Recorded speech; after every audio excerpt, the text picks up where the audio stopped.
This is the Economic Club of Florida, a distinguished platform for discussion of the major national issues of the day. On today's program, Ron Spogli, former U.S. Ambassador to Italy, on the impact to the U.S. of Britain's exit from the European Union. For the UK, it's charting a new course that will be less Eurocentric and arguably more transatlantic centric in terms of its relationship with the United States of America. Good day and welcome to the 536th in our series of distinguished speaker programs. I'm Harvey Bennett for the Economic Club of Florida.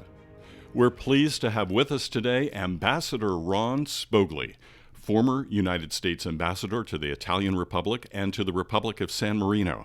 He's also co-founder, co-chairman of Freeman Spogli and Company, one of the leading middle-market private equity investors in the country. Mr. Ambassador, welcome.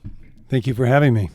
You served as the U.S. Ambassador to Italy from 2005 to 2009 during President George Bush's administration. Can you give us a snapshot of what you're going to be talking with us here today about? What I would like to emphasize is that 2020 is the 75th anniversary of the conclusion of the greatest tragic event in the history of the world, which is World War II.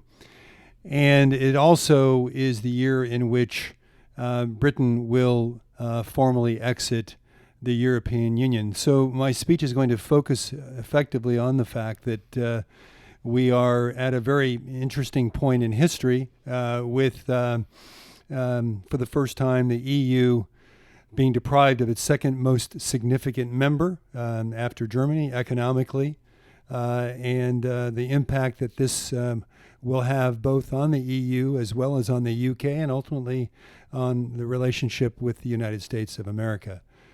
We have counted on the EU to be a very important partner of ours, and anything which obviously diminishes their capabilities is of concern, and there's no question that the British exit from the EU represents that kind of diminishment.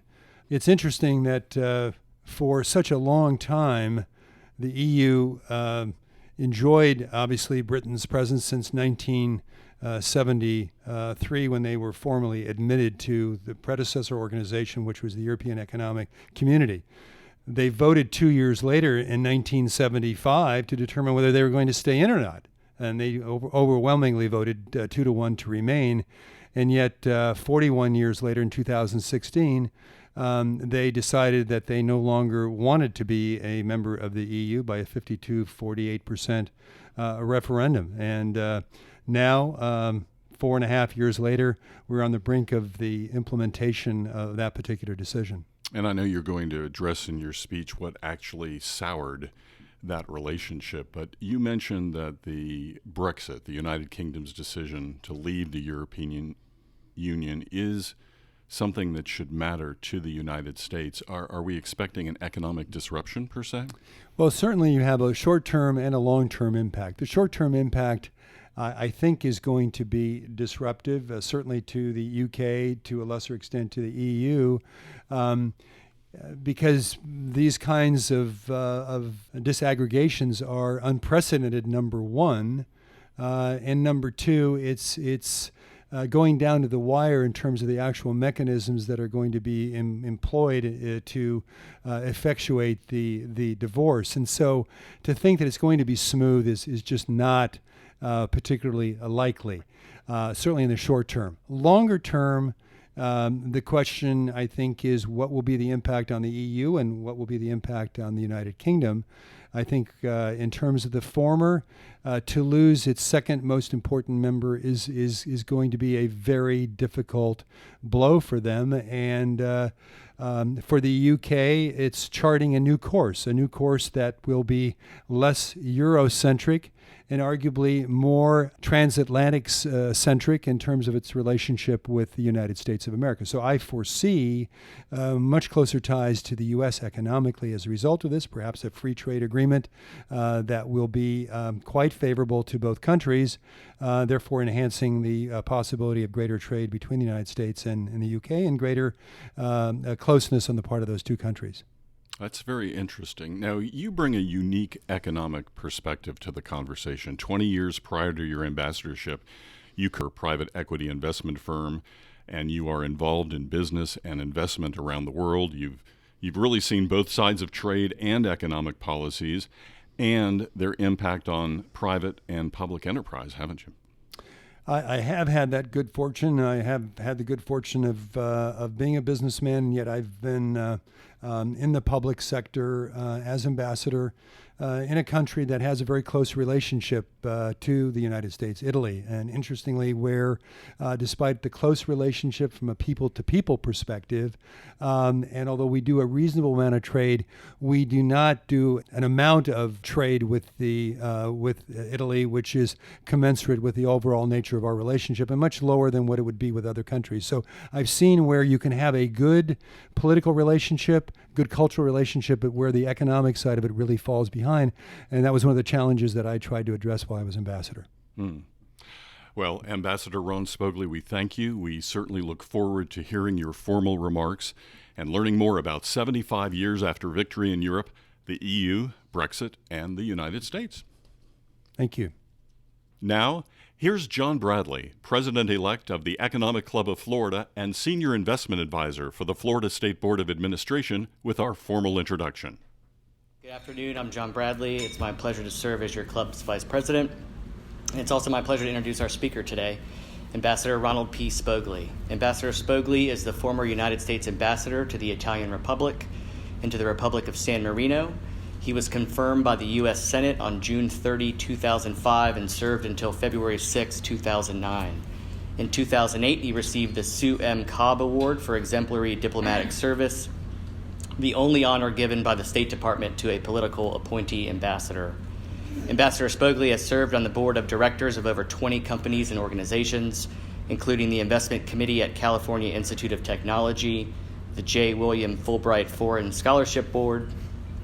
Currently, he serves as the vice chair of the J. Paul Getty Trust and on the boards of trustees of Public Storage, the W. M. Keck Foundation, the Center for American Studies in Rome, Italy, and of Whitebridge Investments, an Italian investment company.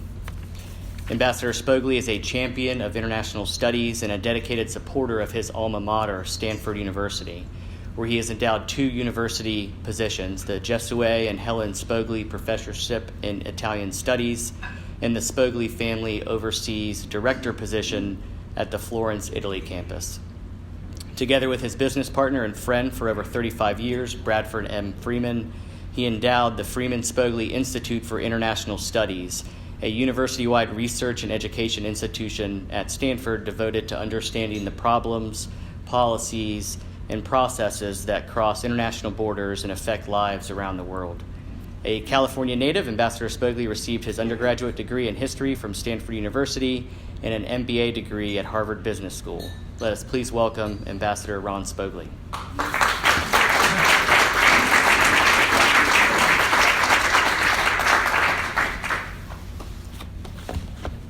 Thank you, John. The first thing I wanted to say is how proud I am to be able to share the program with you today. Thank you so much for making me a part of your celebration. And John, thank you for that lovely introduction. My mother, were she alive, would not recognize the person that you're talking about. But flattery is a good thing. And I want you to also thank you for asking me to be here today, because it really is terrific to be in Florida again. My daughter attended boarding school at St. Andrews, a little further south in your wonderful state. I had an opportunity during those years to frequently visit Florida. My wife is from North Carolina, wonders what we're doing in California, and sometimes when I recognize that an event like this couldn't take place in California because of various administrative policies, which some of us feel are a little bit exaggerated. It's wonderful to actually, with precautions, be in a position to be together. Now, that's an opinion of mine, and you'll hear a number of opinions from me in the next 15 or 20 minutes. And I just want you to remember what a French poet, Paul Valéry, said about opinions. Opinions are the products of intellectual flatulence. They relieve the man giving vent to them, but pollute the intellectual air for others. Well, I hope not to pollute your intellectual air today. I hope to give you some insights into perhaps subjects that you don't think about every single day. 2020 has been a tumultuous year. COVID, social justice issues, certainly social unrest, and an election that seems to want to continue into 2021. On matters of foreign policy, those have really taken a back seat in 2020. When we think about foreign policy, I would suggest that we think about China. We think a little bit about Russia and the kind of mischief that the Russians seem to be famous for in various parts of the world. We occasionally think about the Middle East, but not a lot. I mean, for example, the efforts to achieve some degree of peace between the Arabs and Israel got very little attention in 2020. And very, very occasionally in 2020, we think about North Korea. This year, however, as you know from the title of my speech, marks the 75th year of the conclusion of the most devastating event in human history, the death of between 75 and 80 million people between the Pacific and the Atlantic in World War II. And yet today, Europe gets very little attention. I say that in general as a student of European history, but also I know it from my alma mater, Stanford, where European studies is not a subject that people focus a great deal of attention on. Foreign languages, which most of us in this room probably studied at universities, those are no longer a requirement in many university settings. History is not a subject which people spend a great deal of time on. Someone has sort of characterized 2020 as a period in which we're either ahistorical or anti-historical. Condi Rice, who was Secretary of State when I was ambassador, and is a good personal friend and currently the new director of the Hoover Institution at Stanford University, spoke to me literally just 2 weeks ago and said that she had a seminar this spring in which she mentioned the name of Erwin Rommel from World War II, and people looked around to each other and said, "Who is he?" So we live in a period in which the first question we could ask is, Brexit, who cares? Should we care? Interestingly, you could say that 75 years ago, the English were fighting a war on the continent, and now 75 years later, they're fighting a war with the continent. So what has really changed in that 75-year period? Well, again, I'd like to make 5 fundamental points today, leave you with 5 thoughts. And the first one of which is that the issue of Britain exiting the EU is a big deal. It needs to matter to most people, and it needs to matter in a way that perhaps the events of 2020 have not made possible. A little bit of background. Out of the devastation of World War II, a number of international organizations came about to try to deal with the issue of how we could eliminate or certainly reduce the probabilities of something of that nature ever happening again. So obviously in 1945, the UN was formed. And in Europe, on a very modest basis, the precursor to the European Union was formed by 6 countries when they created the European Coal and Steel Community back in 1951. It was a very simple notion of tariff control to get 6 countries together in some sort of cooperative activity. Then in 1957, the European Economic Community was actually formed through the Treaty of Rome, the purpose of which was to be a trade and customs organization. Interestingly enough, the UK was not a member in 1957. They did not become a member until 1973, and the reason was that they were twice vetoed by Charles de Gaulle. So in 1961 and 1967, de Gaulle vetoed the UK's entry into the European Economic Community. Now, you could imagine what reasons he might have had for doing that, but I would say clearly he had one fundamentally valid point in addition to his visceral reaction against the English, and that was, he said, when push came to shove, it wasn't clear that the UK would side with the continent, but they would side with America. So he didn't feel back in that period of time how committed the English were to a long-term partnership in the European economic community. Well, in 1975, the UK had a referendum to determine whether they wanted to stay in. And by an overwhelming vote of 2-1, they voted to stay in the European Union. I say this by way of background because when you think about 41 years after that 2-1 vote, and the vote in 2016 by the UK to leave by a narrow margin of 52 to 48, it represents an enormous blow, or represented, and certainly represents today, an enormous blow to the European Union. Here, the second largest economic member of the community decides voluntarily to leave. There are very few examples, in fact, couldn't find one example of a country voluntarily leaving an organization like the European Union or anything of its equivalents. And so the fact that the cornerstone economy after Germany decided to leave, the military weight of the UK was no longer part of the EU. Its diplomatic presence was again going to be subtracted from the weight of the EU. It is a very big deal. The fact that they provided a European but a non-continental perspective was also very helpful to the EU, and they've lost that particular point. Which brings me to my second point I want to leave you with, which is, in my judgment, some exit from the EU was inevitable and arguably long overdue. So you'll recall that there was discussion a number of years before 2016 of a Greek exit, or a so-called Grexit. There has been discussion literally every year of an Italian exit, which is now known as Italexit.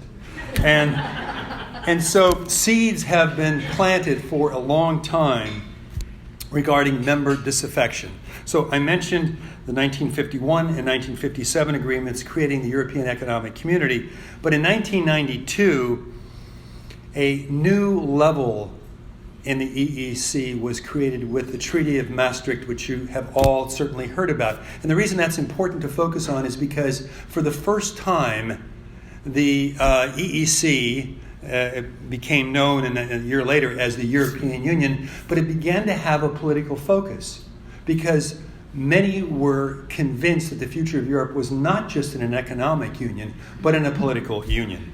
And so in 1993, the name was changed. It became the European Union, and the concept was for a new stage of integration, for a United States of Europe to be formed.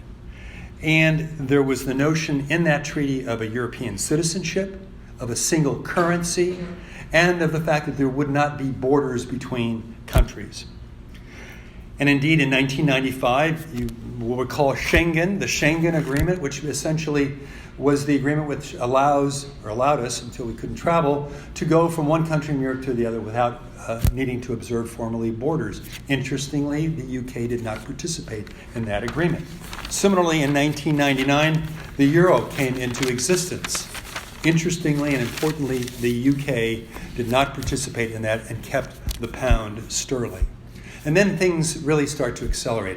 In 2004, with this notion that there needed to be greater political union in the European Union, there was a constitutional treaty that was ratified by 28 countries to create a much greater political union. Each country had its own ratification process. Some could do it by legislative determination. Some needed to do so by a referendum. And indeed, in the summer of 2005, both the French and the Dutch rejected the agreement, effectively which stopped European integration. And indeed, the ensuing 15 years is a bit the notion of the European Union struggling to find its way forward, knowing that two very significant large members had determined that its populace was no longer in favor of the European experiment as it was progressing up at that point in time. You recall the Greek debt crisis in 2008 to 2014, and in 2012 there was the mini Italian debt crisis as well. So seen against this backdrop, the 2016 vote in the UK is more of an evolutionary development, I believe, rather than a revolutionary development, even though it had revolutionary consequences. Never observed the border agreement, never adopted the single currency, wanted to maintain its own national prerogative. And in fact, this has been the historical tension. The historical tension has been between those who wanted greater political integration and those who were reluctant to cede their own sovereignty. At the same time, you have the formation of populist governments. In Italy, the Five Star Movement, the Northern League, which became the League, one on the right, one on the center left. And all of these were coming about at the same time that Donald Trump won in 2016 on a populist surge in America.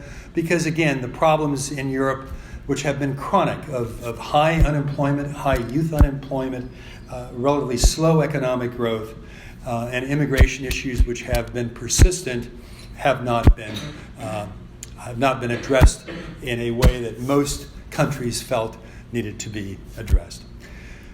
Third point is the modalities of Brexit. So undoubtedly, the vote was in 2016, and here we are in 2020, and we're just about to see the full implementation of their exit in January of 2021.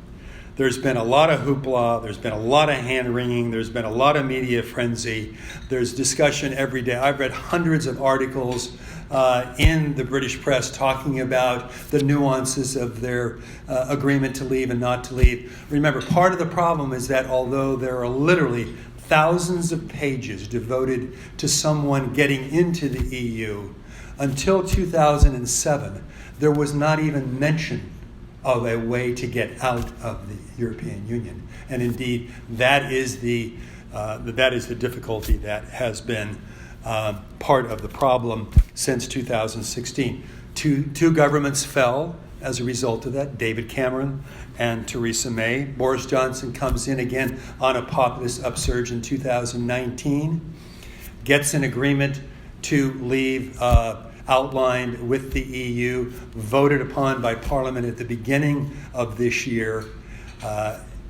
passed by Parliament, and now there's the 11-month transition process, which is over at the end of this year, with the new relationship between the EU and the UK supposedly going to start at the beginning of 2021.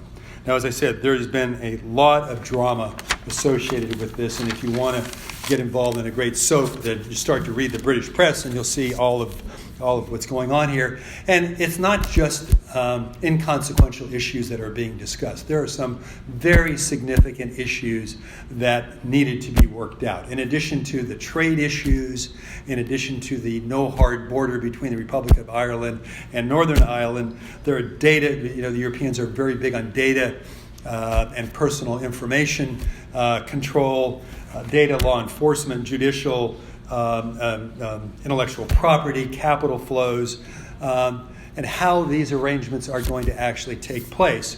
And what's important to remember is that the EU needs for this to be painful for the UK, because they don't want to give anybody else an incentive by making it easy to get out. On the other hand, they don't want it to be too difficult, because it is possible that Britain may determine to leave without an agreement, which would mean effectively that any control that the EU would like to have over the UK would be lost. And there could be a trading maverick, that's the fear, on the doorstep of the European Union, which would not be beneficial given the concerns that they have. So essentially, there are two likely possibilities, given the fact that a smooth Brexit is probably not going to happen.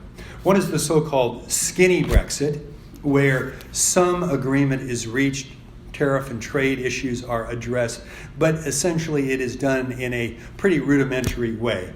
And the other case is where there is no deal, there's no agreement, in which case the UK will fall back upon the WTO framework in order to determine its trade parameters with the European Union.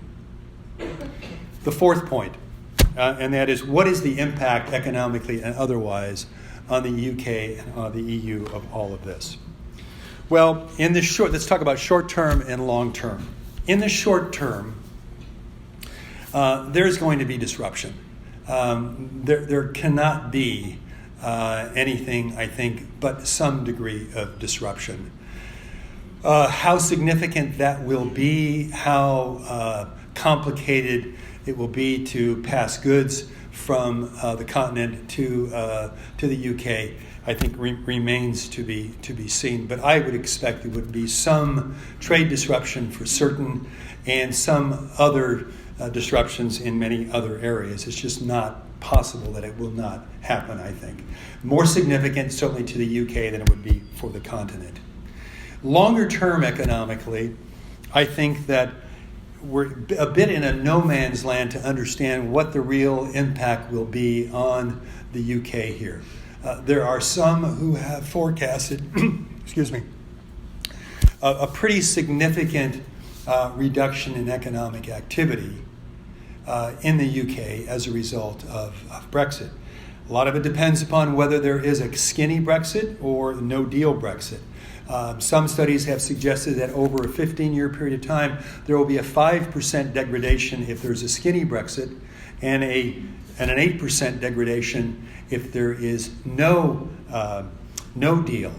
But that depends upon so many assumptions as to what would have been the experience of the UK had it remained in the EU, that I think it's really hard to rely upon any of those notions. The key element here is the UK has determined, as a result of the vote in 2016, they would rather hitch their economic wagon to another enterprise, not the European Union, most likely the United States of America. And that is where I think the future question resides, is what kind of a relationship can they have with the U.S. and with other trading partners. They've already concluded a trading agreement with Japan, the UK has. They're waiting for the ability, once they do get out of the EU, to create a new trading agreement with the United States of America. And so I think and you'll see from my last comment, I think there's some really interesting questions to explore here. The EU loses its second most important economic member, and I think I can't emphasize that enough in terms of what the implications are longer term of that particular fact.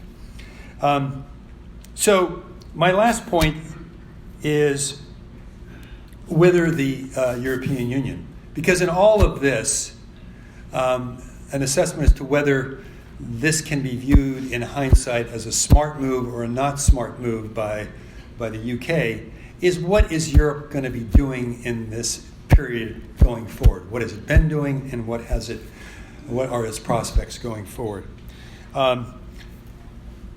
Having sat in Rome for 3.5 years and having looked at things through the Italian perspective and through the perspective of other European countries, I am very much of the view that a united Europe is in the best economic interest of the Europeans and in the best economic interest of America. But the question of what a united Europe means, I think, is something which, for me, does not necessarily include a greater degree of political union. I know this has been the aspiration of politicians for a long time, but every effort to get there has been obviously compromised, including, again, by the French and Dutch vote back in 2005. The goal of a Europe that is whole and free and at peace has been something which has been the quest of politicians for a long time, and Europe certainly is at risk from a resurgent Russia, if nothing else. even though after the fall of the Berlin Wall, we thought the risks were not as significant. I think in 2020 we can say certainly that Russia represents a more significant potential risk to the independence of Europe than it did at the fall of the Berlin Wall. So Europe finds itself in a limbo position. It is more than a trade and customs union, but is not a full political union.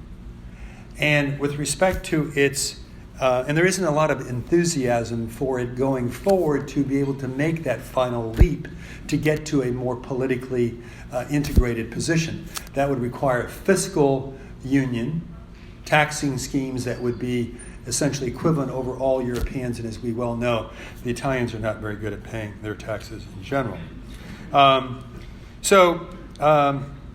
I think my assessment going forward is that the European Union does not have a necessarily enormously bright future, and that if you're sitting in the UK today, you would feel certainly justified in thinking that rather than being part of that particular train, you might like to be part of a train that would be departing from the United States and focus your orientation more in that particular direction. That sort of concludes my remarks. I'd be happy to take any questions you might have.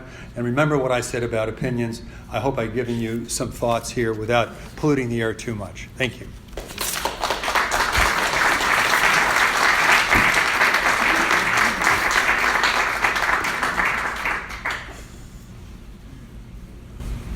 Thank you, Ambassador.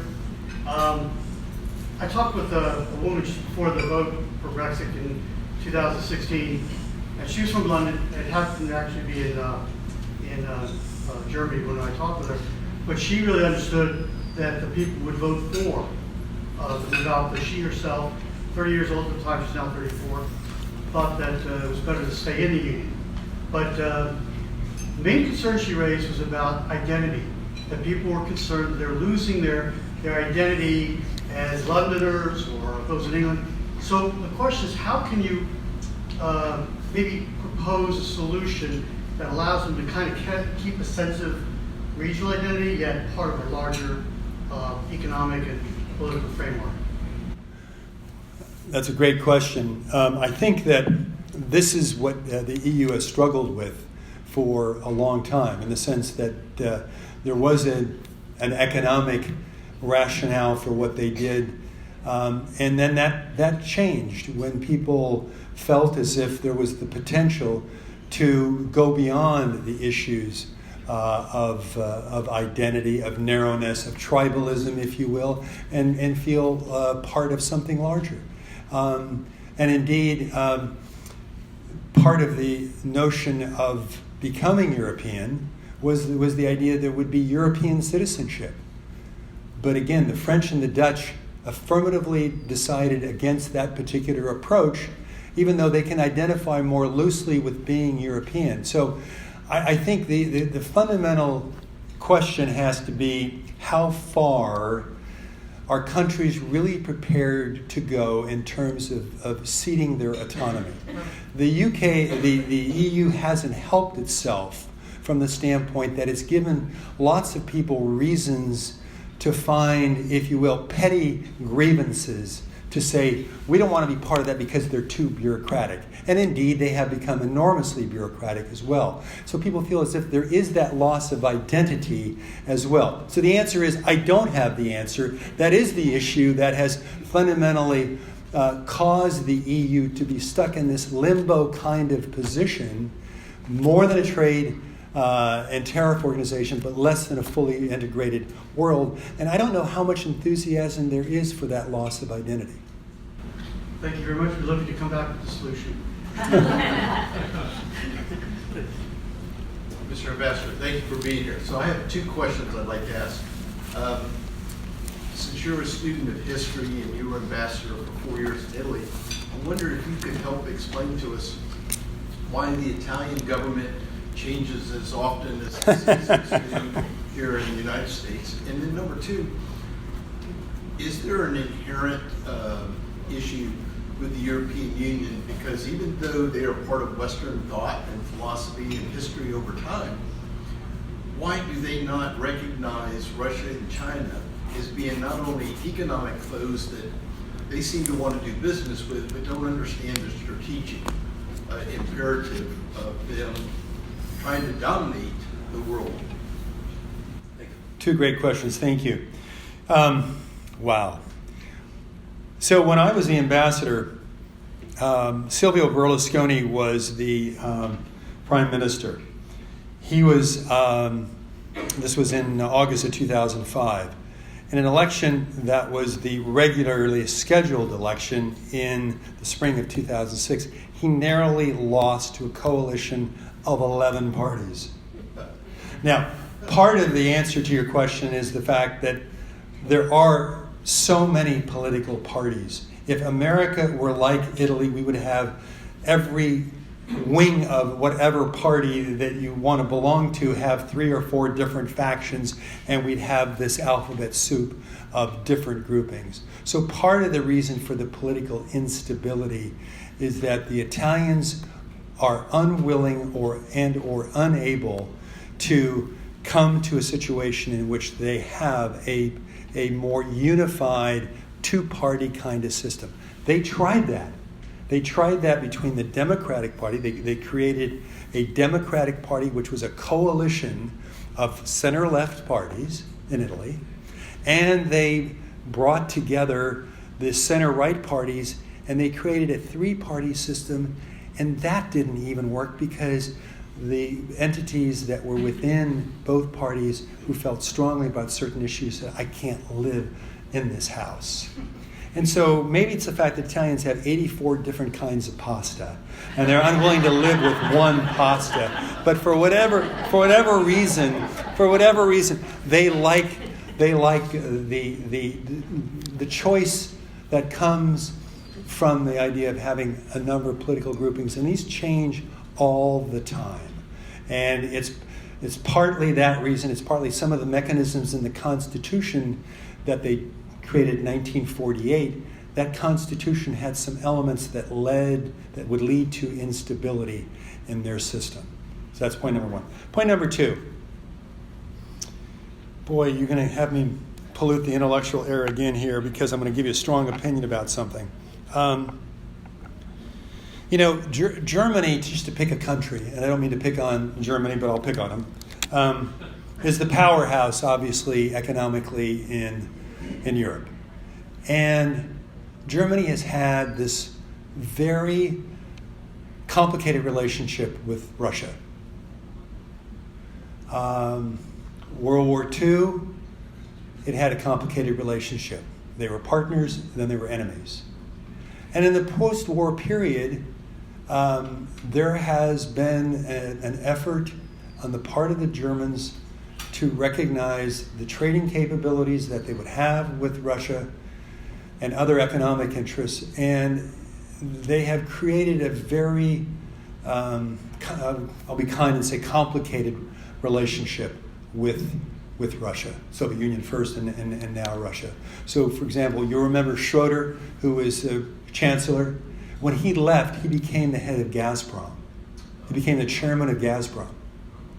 And so you find all these interesting ties that exist between the two countries. Today, the U.S. has been very much against a pipeline that the Russians obviously have proposed. The Germans have fought us on this particular point in time. So whether it's commercial interests or whatever, there hasn't been the ability to recognize the fact that Russia does not have, the way it's currently constituted, does not have the same views that we have about how the world should be organized.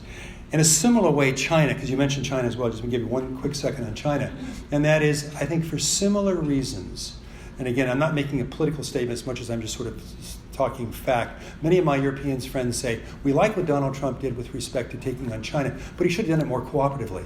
That's what he should have done. He should have got a lot more folks organized around him. I would say, yes, ideally, but in the practical world was never going to happen because the Europeans were never going to be on front line against China. They were never, the United States was the country that had to take the heat.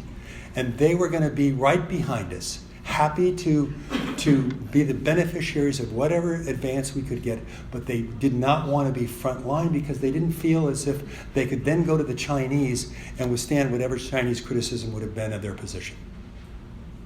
I hope that answers it in some way. Thank you. Mr. Ambassador, you talked at the very end that you see Europe wanting to align with the United States, and yet you see continuously what you just talked about in Germany, but then the whole issue of the way they're treating the high-tech companies in America, is that a reasonable way to deal with the fact that technology has bypassed much of the community, e-commerce, for instance, and so are they going to try and address that in a more... That's a good point. way? That's a good point. It's a good question.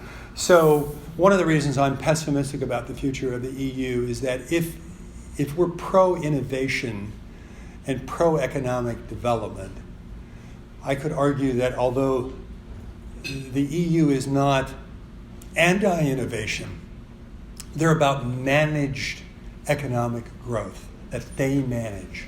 So rather than live with the consequences plus and minus of a more open market economy that's more vibrant, and there are minuses to that, to be sure, they are willing to say, we'd rather control the circumstances. And I think one of the things that I saw firsthand, certainly in Italy, but in other countries, is the degree of innovation is just not there. And therefore, it's easier for them to try to control the innovation that comes to the United States than it is for them to try to create it de novo themselves. And I don't see that changing. And I know if I had someone from the EU here, they'd tell me that I'm all wrong and so on and so forth. But that's not been the history of what's happened. History of what's happened is that they have not effectively developed a modern economy, because all the great innovations typically are coming from the United States and increasingly from Asia. Thank you, Ambassador. That was extremely enlightening and informative. And on behalf of our board and our members, thank you. Thank you. You've been listening to Ron Spogli, former United States Ambassador to the Italian Republic and to the Republic of San Marino, speaking before the Economic Club of Florida on November 17, 2020 in Tallahassee, Florida. The Economic Club of Florida promotes interest and enlightenment on important economic, political, and social issues of the day. To learn more, including how to become a member, visit our website at economic-club.com. This program was recorded at the Governor's Club in Tallahassee, Florida.